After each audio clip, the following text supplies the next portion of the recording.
نبی کی شان بھی بہت ہوتی ہے، ان کا مرتبہ بھی بہت ہوتا ہے، صرف خبردار کرنے کے لیے صحیح، لیکن آیت کیا کہہ رہی ہے؟ انی اعظک ان تکون من الجاہلین، کہیں ایسا نہ ہو کہ جو تم نہیں جانتے ہو اس بات میں مجھ سے سوال کرو اور جاہلوں میں سے ہو جاؤ۔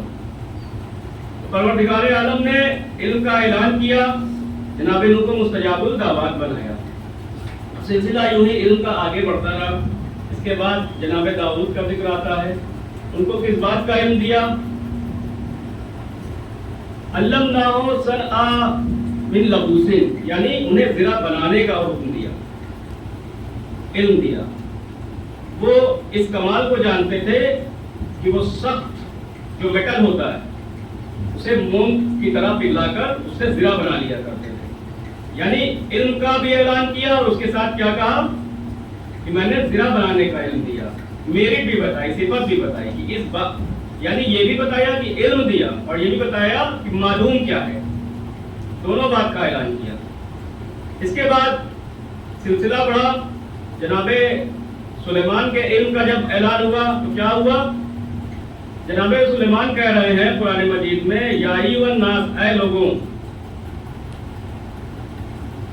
علمنا منطق الطیر، مجھے پروردگار عالم نے پرندوں سے گفتگو کرنے کا علم دیا، یعنی علم کا بھی اعلان کیا اور اس کے ساتھ ساتھ کس طرح کا علم دیا، کیا معلوم ہے یہ بھی بتایا، پرندوں سے گفتگو کرنے کا علم دیا۔ اس کے بعد جب جناب موسیٰ اس منزل پر آئے تو قرآن مجید میں اعلان ہوا کہ اے موسیٰ، تم ایک شہر میں جاؤ اور میرے بندے سے ملو، وہ کچھ علم ایسا جانتا ہے جو تم نہیں جانتے ہو، جاؤ مجمع البحرین میں اور وہاں پر میرا ایک بندہ ہے، ہم نے اس کو بھی کتاب کا کچھ علم دیا ہے اور وہ ایسا علم ہے جس کے بارے میں تم نہیں جانتے ہو۔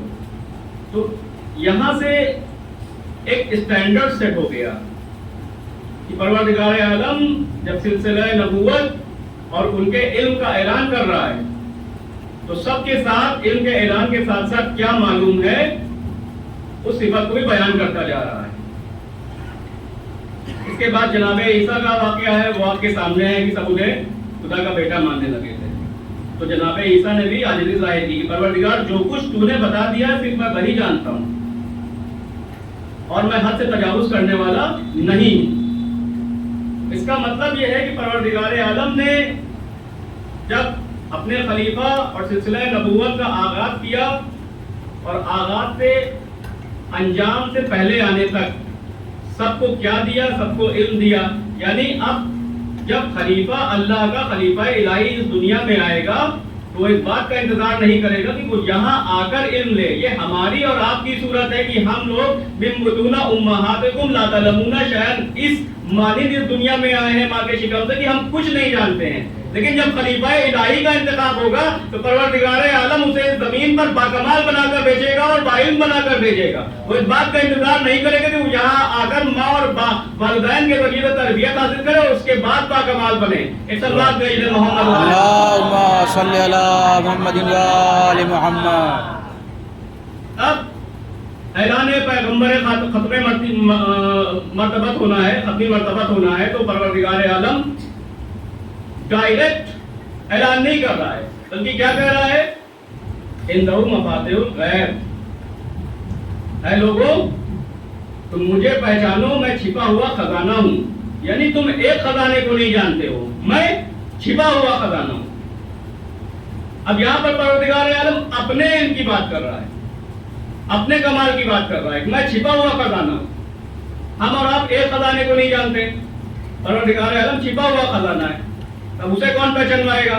پروردگار عالم آگے کیا کہہ رہا ہے؟ کیا اعلان ہو رہا ہے قرآن مجید میں؟ اعلان ہو رہا ہے کہ جو سمندر کی گہرائی میں ہے، جو دریا کی تری میں ہے، جو زمین کے اندر ہے، جو خشک میں ہے، جو تر میں ہے، میں ہر اس چیز کو جانتا ہوں، ہر اس چیز کا جاننے والا ہوں۔ اس کے بعد کیا کہہ رہا ہے قرآن مجید میں؟ وَلَا رَطْبٍ وَلَا يَابِسٍ إِلَّا فِي كِتَابٍ مُبِينٍ، یعنی جو کچھ خشک و تر اس دنیا میں ہے میں ہر اس چیز کو جانتا ہوں۔ قرآن مجید میں یہ اعلان ہو رہا ہے۔ اب جو کچھ خشک و تر اس کائنات میں ہے پروردگار عالم ہر اس چیز کو جانتا ہے، اور ہر اس خوشگوار کا ذکر پروردگار عالم نے قرآن مجید میں کر دیا ہے، اس کا تذکرہ قرآن مجید میں کر دیا ہے۔ اب اس کے بعد پروردگار عالم نے جب پیغمبر اسلام کے علم کا اعلان کیا تو یہ نہیں کہا کہ ہم نے ان کو یہ علم دیا اور انہیں یہ معلوم ہے، بلکہ کیا کہا کہ میں چھپا ہوا خزانہ ہوں، تمہیں خزانے کو نہیں جانتے ہو۔ سلسلہ یاد رکھیے گا، جب علم آدم کا ذکر ہوا تو وہاں پر کیا ذکر ہوا کہ تم اسماء کا علم جانتے ہو۔ جب علم نوح کا ذکر ہوا تو ان کو مستجاب الدعوات بنایا۔ جب علم داؤد کا ذکر ہوا تو ان کو زرہ بنانے کا علم دیا۔ جب جناب سلیمان کے علم کا ذکر ہوا تو وہاں پہ کیا تذکرہ ہوا کہ میں پرندوں سے گفتگو کرنے کا علم جانتا ہوں۔ جب جناب موسیٰ کا علم ہوا تو وہاں پر یہ کہا گیا کہ مجمع البحرین میں جاؤ، وہاں پر ایک شخص ایسا ہے کہ جو کچھ باتیں جانتا ہے لیکن تم نہیں جانتے ہو۔ لیکن جب پیغمبر اسلام کے علم کا اظہار کرنا تھا تو اب پروردگار عالم نے اپنے علم کا اظہار کیا، اپنے علم کا اعلان کیا، اس کا تذکرہ کیا اور کیا بتایا، ولا رب ولا یابس الا فی کتاب مبین، جو کچھ خوشگوار ہے میں نے اس کتاب میں رکھ دیا ہے۔ اب علم پیغمبر اسلام کا اعلان ہو رہا ہے کہ ہم نے ان کو یعلمہ الکتاب یعنی کتاب کا معلم بنایا ہے۔ ایک صلوات کہیے محمد والے اللہم صلی علی محمد وآل محمد۔ یعنی اب جو کچھ خوشگوار ہے میں نے اس کتاب میں اس کا ذکر کر دیا ہے اور ان کو ہم نے اس کتاب کا معلم بنا دیا ہے، یعنی اس کتاب کو ان کے سینے پر نازل کر دیا ہے۔ اب دنیا میں کوئی بھی ایسی شے نہیں ہے کہ جو ان کے علم کے احاطے سے باہر ہو۔ ایک صلوات کہیے محمد والے محمد۔ اللہم صلی علی محمد وآل محمد۔ بھائی پیغمبر کے علم کا اعلان ہو گیا تو کوئی ایسا بھی چاہیے کہ جو اس کو ریکگنائز کرے یا کروائے، کوئی گواہ چاہیے، کوئی وٹنس چاہیے۔ اور آج موجود ہے، لا پڑھ رہے ہیں یہاں پہ، جب کسی بڑی چیز کا اعلان ہوتا ہے تو اس کے لیے وٹنس بھی چاہیے ہوتے ہیں نا۔ تو قرآن مجید میں اعلان ہو رہا ہے قل کفی باللہ شہیدا بینی و بینکم ومن عندہ علم الکتاب، یعنی ہم نے اپنے علم کا اعلان بھی کیا اور ہم اب کوئی ایسا چاہیے تھا کہ جو تمہارے علم کی گواہی دے، جو اس بات کی گواہی دے کہ جو کچھ خوشگوار ہے میں تمہارے سینے پر اتارا ہے۔ تو ہم نے ایک ایسے کا بھی انتخاب کیا جو اس بات کی گواہی دے۔ کون ہے وہ لوگ؟ اب اعلان سرکار دو عالم سن لیجئے، امام حسین علیہ السلام، عندنا علم الکتاب، یعنی جو کچھ خوشگوار ہے وہ قرآن مجید میں موجود ہے اور اس قرآن مجید کو ہمارے سینے پر اتارا گیا ہے، یعنی وہ علم کل ہے، علم کل کائنات ہے، وہ ہمارے سینے پہ نازل کیا گیا ہے۔ اب دنیا کی کوئی بھی ایسی شے نہیں ہے جو ہمارے علم کے احاطے سے باہر ہو۔ سلوات کہیے محمد۔ اللہم صلی علی محمد وآل محمد۔ بس اب پروردگار عالم نے اگر سلسلہ نبوت میں علم کو اولویت دی، پریورٹی دی، پراتھمکتا دی، امپورٹنس دی، تو اس کا مطلب یہ نہیں ہے کہ صرف سلسلہ وہیں پر محدود رہ گیا اور وہ دنیا میں نہیں آیا۔ ہمارے اور آپ کی تخلیق کے بعد اللہ کو کسی عقل مند کا اور عالم کا عمل جتنا پسند ہے اتنا جاہل کا نہیں پسند ہے۔ جاہل کی کثرت عبادت ایک عقل مند اور عالم کی مختصر سی عبادت سے کم ہے، اس کا اجر کم ہے۔ قرآن مجید میں کئی جگہ پر اس بات کا ذکر ہوا ہے، اللہ کو عقل مند اور عالم کی عبادت زیادہ پسند ہے۔ جب جناب سلیمان کے علم کا اعلان ہو رہا تھا، پروردگار عالم نے جبرائیل کو نازل کیا، بھائی اب حکومت مان لی ہے، دریاؤں پہ حکومت ہے، پہاڑوں پہ حکومت ہے، زمین پہ حکومت ہے، پرندوں سے گفتگو کی حکومت ہے، چرند پرند ہر چیز پر قابل ہے۔ تو بھائی اب امتحان ٹیسٹ بھی ہونا ہے، اتنی بڑی چیز ایسے تو دے نہیں جائے گا اتھارٹی، ٹھیک ہے۔ اب جبرائیل امین نازل ہوتے ہیں، کہتے ہیں کہ تمہیں حکمرانی دے دی گئی ہے لیکن تمہارا امتحان ہوگا۔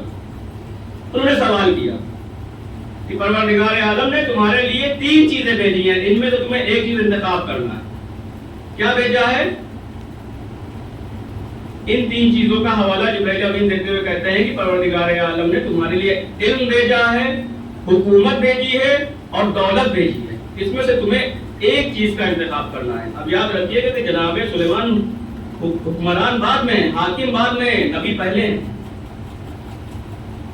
جناب سلیمان نے کس چیز کا انتخاب کیا؟ علم کا انتخاب کیا۔ جبرائیل امین کیا فرماتے ہیں کہ اب تم نے علم کا انتخاب کر لیا ہے، لہذا اب میں حکومت کو اور دولت کو واپس لے جا رہا ہوں۔ اب یہاں پر آپ بہت غور سے جواب سنیے گا۔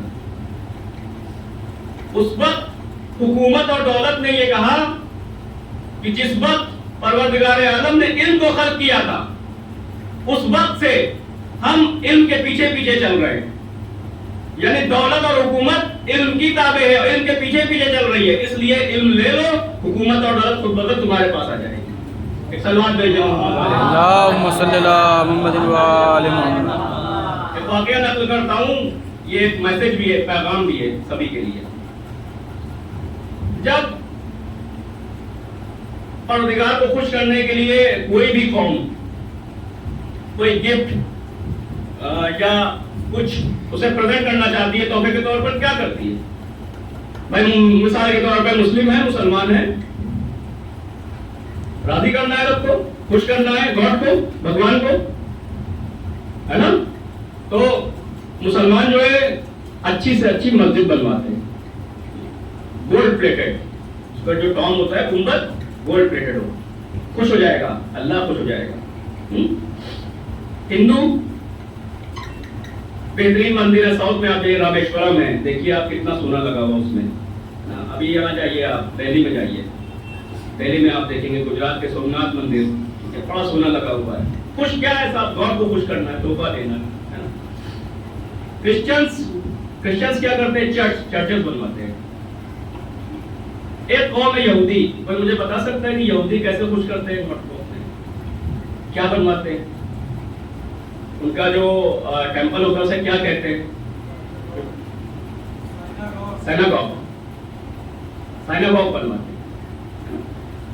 یہ قوم ترقی کر چکی, بہت مظلوم قوم ہے. ہولوکاسٹ سنا ہے آپ نے؟ ہولوکاسٹ 18 سینچری میں 19 سینچری جب ان کا بہت ظلم ہوا سیکنڈ ورلڈ وار میں, جرمنی میں ہٹلر نے کیا تھا, نازی نے. ہولوکاسٹ ہوا, اس کا بہت تاریخ میں جو ہے ہسٹری میں بہت ڈسکشن ہے, اس کا تذکرہ کیا جاتا ہے. تو اب یہ جب نکلے وہاں سے جرمنی سے, بروسلز سے سب سے زیادہ جو ہے وہ ہوا تھا میسیکر بروسلز میں جرمنی میں.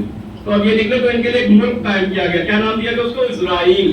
اسرائیل کا جو نقشہ ہے وہ کیا ہے؟ وہ گریٹر اسرائیل بننے جا رہا ہے.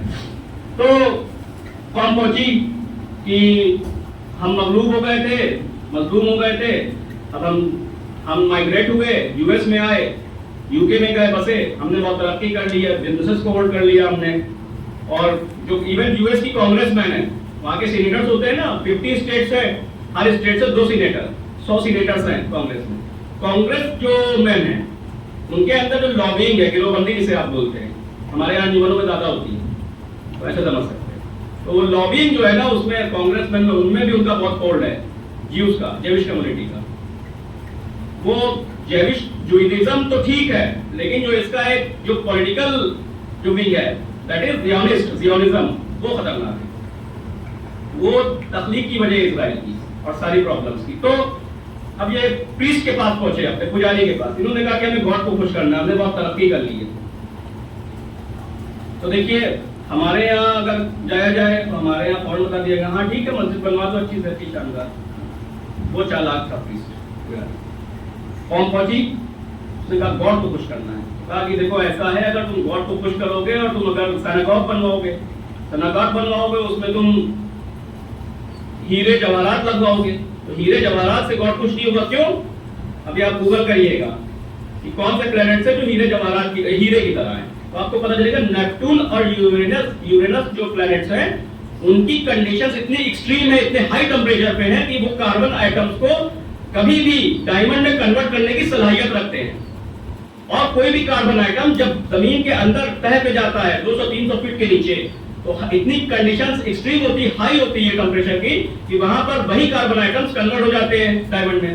تو بھائی جب نیپٹون اور یورینس خود موجود ہے, پروردگار عالم نے ایسے سیاروں کو جو ہے جب خود تخلیق کر, اس کی فارمیشن کر رکھی ہے, تو اب گاڈ کو خوش کرنے کے لیے اس سے بڑا کچھ کرنا چاہیے, اس سے بہتر کچھ کرنا چاہیے.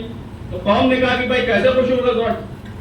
انہوں نے کہا دیکھو گاڈ کو خوش کرنا ہے ایسے نہیں خوش کرو, کیونکہ ڈائمنڈز کے جب 90% سے زیادہ ان کا ایکسٹینٹ جو ہے وہ موجود ہے, وہ خود پروردگار نے اس کی خلقت کی ہے, اس کی فارمیشن کی ہے, تو گاڈ ایسے خوش ہوگا نہیں. تو انہوں نے کہا کیا کرنا چاہیے ہمیں؟ تو پریسٹ نے کہا, جیوش پریسٹ نے کہا, دیکھیے عقل مندی دیکھیے, اس نے کہا کہ تم جیوز بناؤ, جیوز بناؤ, کمیونٹی کو کھڑا کرو, قوم کو کھڑا کرو, قوم پہ انویسٹمنٹ کرو. اس کا نتیجہ کیا ہوگا؟ اس کا نتیجہ یہ ہوا کہ آج تعداد میں کم ہوتے ہوئے بھی اقلیت میں ہوتے ہوئے بھی، مائنورٹی میں ہوتے ہوئے بھی بزنسز پر ہولڈ ان کا ہے. کانگریس مین میں یو ایس کی پارلیمنٹ میں ہولڈ ان کا ہے. فائٹر جیٹس کی جو سب سے بڑی کمپنی ہے جو لڑاکو جہاز بناتی ہے، کیا نام ہے اس کا؟ Lockheed Martin. State of the art ایسی ہے، ٹیکنالوجی ایسی ہے لاکہیڈ مارٹن کی کہ F-22 F-16 اور F-35 کا ابھی تک دنیا کوئی دوسرا نمبر نہیں لا پائی، دوسرا ماڈل نہیں لا پائی. یہ بینچ مارک مانے جاتے ہیں فائٹر جیٹس میں، کیٹیگری میں بینچ مارک ہے نا. لیکن اسلامی جمہوریہ ایران نے کیا کیا؟ اسی لاکہیڈ مارٹن کمپنی کے RQ-170 کو 170 کو جو ایک ڈرون تھا، اس کی ٹیکنالوجی کو ڈیکوڈ کر کے اس کے سیکوینس کو کریک کر کے اس کو اتارا اور اس کی کاپی، اس کی پروٹوٹائپ بنا دیا. اس ڈرون کا کیا نام ہے ایران کے؟ شاہد. یوز ہو رہا ہے یوکرین میں، کرنٹ افیئرس آپ پڑھیے دیکھیے، یوز ہو رہا ہے. تو اب پھر ہم واپس اسی بات پر آ گئے، علم پہ. یعنی علم ایسی چیز ہے کہ اگر سب کچھ لے لیا جائے اور اگر علم ہے تو آپ سب کچھ حاصل کر لیں گے.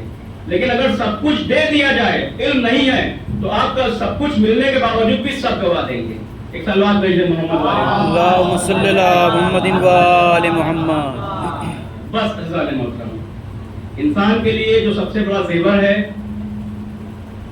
اور اللہ نے بھی اس کا اعلان قرآن مجید میں کیا ہے اپنے خلیفاؤں کے لیے، اپنے خلفاء کے لیے، وہ ہے علم. سرکار دو عالم نے بھی، امام حسین علیہ السلام نے بھی اعلان کیا کہ اننا علم الکتاب، ہم علم کتاب ہمارے سینے پر اتری، ہم کتاب کے علم کے مالک ہیں. عزیزان محترم، کربلا کا واقعہ جو رونما ہوا اس میں تقریباً خطے میں ایک دو جگہ حکمرانوں کو چھوڑ کر سبھی سے بیعت لے لی گئی تھی. امام حسین علیہ السلام نے جب اقدام کیا، جب انہوں نے رخ کیا مدینے سے مکہ کی طرف اور مکہ سے پھر رجوع کیا کربلا کی طرف، تو وہ یہ بات جانتے تھے کہ مجھ سے بھی بیعت کا مطالبہ ہوگا. اور ہر ایک قدم پر وہ اس بیعت کو نکارتے گئے، حتیٰ کہ یہ ہوا کہ اتنا دباؤ بنایا گیا پولیٹیکلی کہ ان کو حج کو عمرے میں تبدیل کر کے مکہ سے روانہ ہونا پڑا.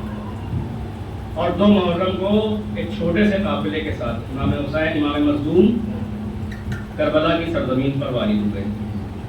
عزیزان محترم، انصاف سے بتائیے گا، دنیا کہتی ہے کہ کربلا کی جنگ ایک جنگ ہے، لیکن یہ کیسا انصاف ہے کہ ایک چھوٹا سا قافلہ جس میں چند بچے، کچھ عورتیں اور ضعیف العمر لوگ، اور وہ بھی بھوک اور پیاس سے تڑپتے ہوئے، ایک طرف اسلحوں کی فراوانی ہے، رہوار یعنی جو سواری ہے اس کی فراوانی ہے، اور دوسری طرف کچھ بھوکے اور پیاسے لوگ ہیں.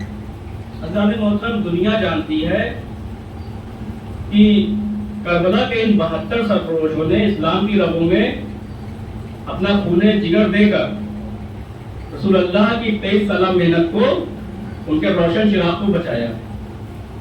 عزیزوں، چند منٹوں میں ایک بھرا گھر اجڑ گیا، کسی کے چہرے کی لڑیاں جنگ کے شعلوں میں چھلک گئی، کسی کے جسم پہ ٹکڑے ٹکڑے کر دیے گئے، کسی کے سینے پہ پرچھی ماری گئی. عزیزان محترم، ایک حوالہ دے رہا ہوں آپ کو کربلا کی تاریخ سے، آپ اس بارے میں سوچئے گا کہ گھر میں اگر کوئی تصویر لگی ہو اور وہ آپ کو بہت ہی عظیم ہو، اگر کوئی بچہ یا کوئی ایسا انسان جس کو اس بارے میں خبر نہ ہو اور وہ اس کی توہین کر دے، تو عظیم ہونے کی وجہ سے آپ کو تکلیف ہوتی ہے، اور آپ اس بچے کو جو ہے سمجھاتے ہیں اور اس تصویر کو صاف کر کے کہیں ایسی جگہ پر رکھتے ہیں جہاں پر اس کی توہین نہ ہو. عزیزان محترم، کسی کی تصویر، کسی کی شبیہ کا اگر اتنا لحاظ ہے تو آپ انصاف سے بتائیے کہ جو شبیہ رسول ہو اس کی کتنی عظمت امام علی مقام کے دل میں ہوگی.